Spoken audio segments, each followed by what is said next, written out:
why would you want to destroy a reef system that's in the middle of a harbor that the whole entire Caribbean is lauding, and scholars like both of you are lauding, that have between 30 and 50% coral cover compared to everywhere else that's down about 10 to 15? I just don't know. I want to read something. I want to correct something, though. So we measure coral cover based on how much coral is beneath a transect line, a tape measure. And so when my scientists went out and did that in the harbor a couple of weeks ago, they pulled some transect lines where they saw 58% coral cover. That's astounding. 58%. Well, you see, I was just going by documented evidence by the EAB, so I don't want people going, see, Mr. Marin, he misleading people again. Exactly. But what is there? That's the data, and we saw coral cover as low as 10% as well.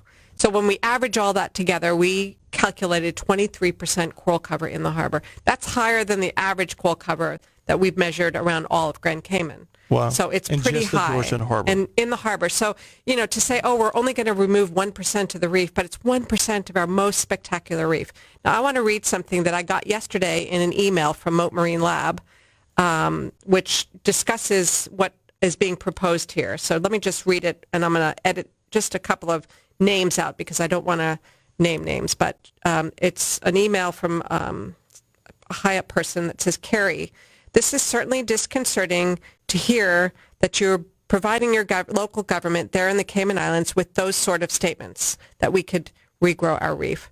While restoration clearly can and has been successful in helping increase coral cover at degraded reef sites and provide some hope that we can give corals across a number of species a leg up, and they're doing that there, right? They're growing a number of species.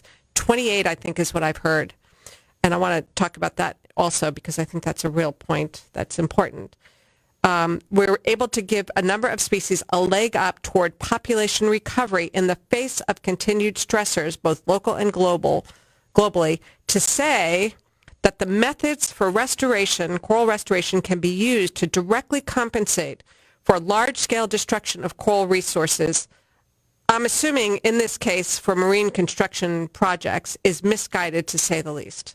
Hopefully the statements that you're hearing have just been misrepresented by the corporates, and it was simply a case of someone's passion and enthusiasm translating into overstating the potential for coral restoration to offset direct human impacts to coral reefs. This is the lab where the fellow has been working at or had worked at, telling us, hold on, what are you hearing?